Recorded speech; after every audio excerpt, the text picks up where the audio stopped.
C'est l'heure de votre journal sur Radio No, présenté par Maël Manomba.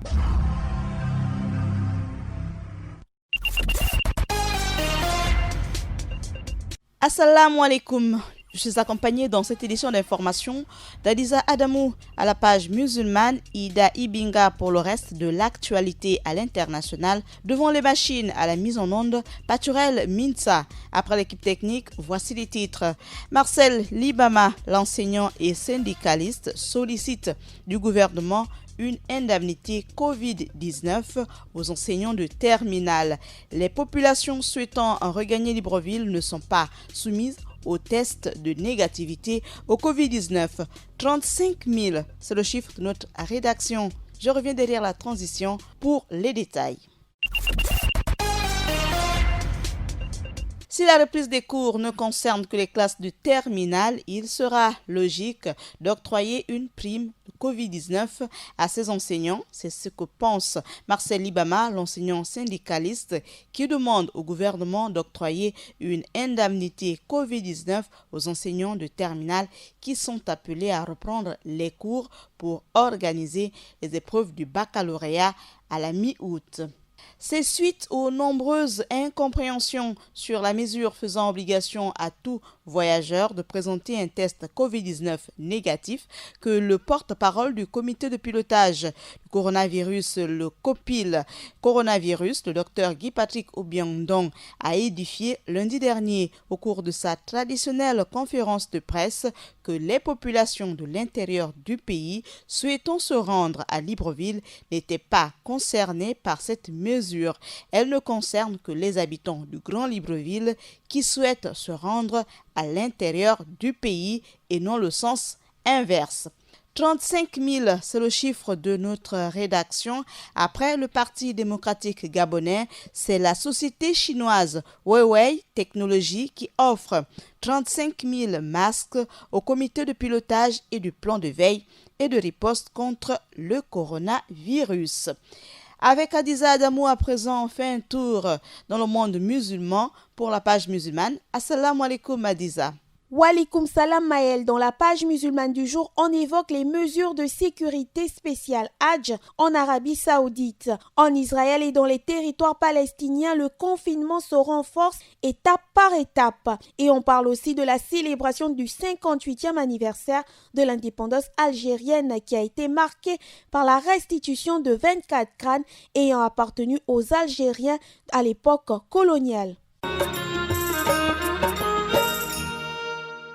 On ouvre la page musulmane du jour en Arabie Saoudite qui dévoile ses mesures de sécurité à l'approche d'un grand pèlerinage qui, coronavirus oblige, se déroulera presque à huis clos et sous haute protection sanitaire. L'Arabie Saoudite a rendu public le lundi 6 juillet dernier son arsenal de mesures de sécurité spéciales Hajj, démontrant sa ferme volonté de ne pas renoncer au 5e pilier de l'islam et de ne pas capituler devant le nouveau fléau de notre époque tourmentée. Après avoir été contraint de redessiner les contours du voyage empli de dévotion de toute une vie, le ministre saoudien de la Santé avait annoncé au début du mois que seuls 1000 pèlerins résidant dans le royaume seront autorisés à y prendre part, des pèlerins de toute origine Maël sélectionnés dûment, âgés de moins de 65 ans et ne souffrant d'aucune maladie chronique. L'information du monde musulman se poursuit en Israël et dans les territoires palestiniens où le confinement se renforce étape par étape. En Israël et dans les territoires palestiniens, le nombre de nouveaux cas de coronavirus est toujours à la hausse. Le ministère de la Santé israélien a annoncé le franchissement d'un cas symbolique ce mardi, plus de 1000 nouveaux cas recensés en 24 heures. Après avoir réinstauré un confinement général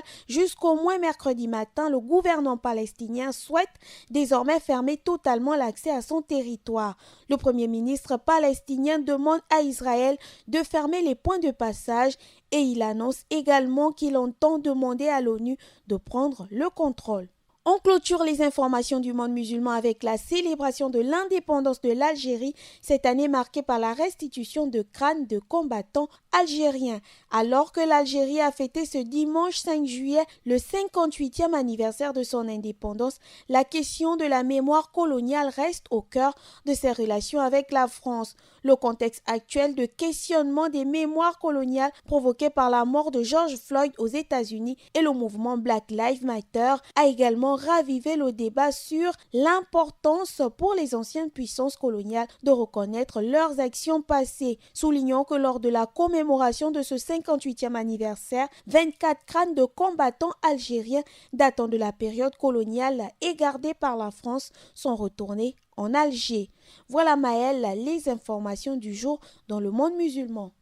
Nagode Hadiza Adamou, à présent avec Ida Ibinga. On reste à l'international, cette fois pour parler du côté du Kenya. Pour relancer l'économie du pays, le président kenyan Uhuru Kenyatta décide de la réouverture des frontières. Une pluie de grêle fait des dégâts matériels, c'est en Casamance.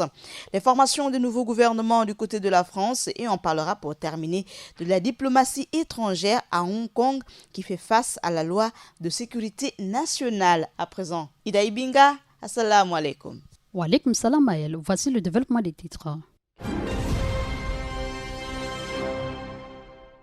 En dimanche actualité africaine au Kenya, Uhuru Kenyatta a fait le choix de l'économie pour son 8e discours à la nation depuis le début de la pandémie du coronavirus. Le président Kenya a décidé largement de rouvrir le pays afin de laisser l'activité reprendre. Soulignons que c'est un choix risqué alors que le nombre de malades augmente fortement ces derniers jours. Rappelons tout de même que le discours est très attendu et la population appelait largement à une réouverture du pays dont les difficultés économiques devenaient de plus en plus pénibles pour les Kenyans.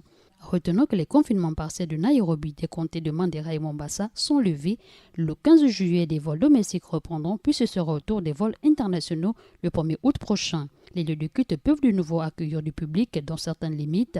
Le chef de l'État a estimé que le pays n'était pas prêt à 100%, mais qu'il était suffisamment pour permettre une relance.